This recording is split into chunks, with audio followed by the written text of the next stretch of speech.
Kaixo, apuntetan ikusi dugu ekuazio sistemak, hemen ekuazio sistema bat, bi eratara ebatzi alditugula.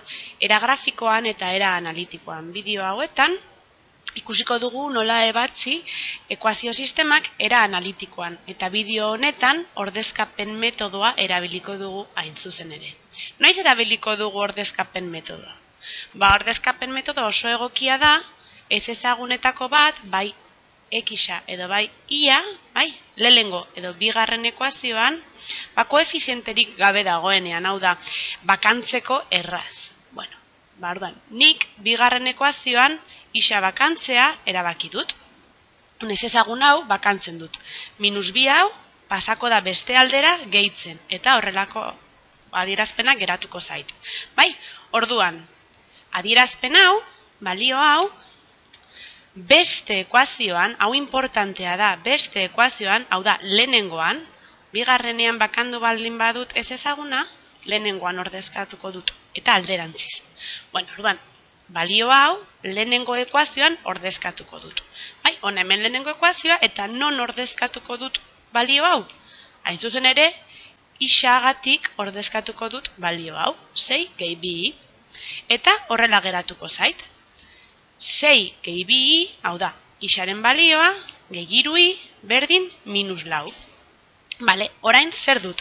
Orain dut ez ezagun bakarreko, ia baino ez dago hemen, y-a baino ez dago hemen, ez ezagun bakarreko ekuazioa daukat. Normal ebatziko dudana. Nola parentesiaren aurrean plus badagoen, ez dagolako ezer, parentesiak kendu eta ebatziko dut ekuazioa.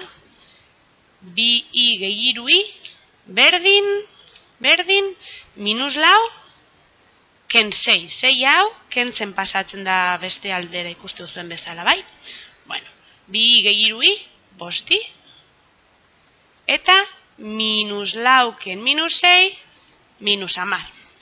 5 honek ia biderkatzen du, beraz beste aldera zatitzen pasako da.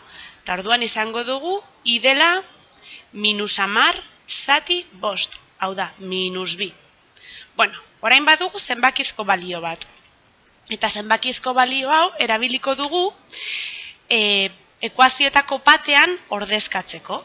Non ordezkatuko dut? Berdin dio bi ekuazioetako zeinetan ordezkatu, baina ordezkatuko beti ere ia agertzen den tokian. Nik berriro ere aukeratu dut bigarren ekuazioa, eta orduan ia agertzen den tokian -2 jarriko dut, ia agertzen den tokian -2. Oazen hori egitera. Isa ken 2 bider -2 berdin 6. Adi ikurrekin.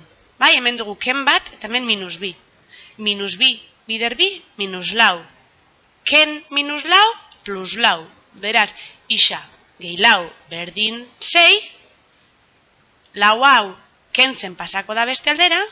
Isa berdin 6 ken lau. Beraz, isa berdin 2. Baditugu zenbakizko bi balioak bakoitza ez ezagun baterako, beraz badugu erantzuna. Erantzuna beraz, isa berdin 2, i berdin -2. Eta hau izan da ordezkapen metodoaren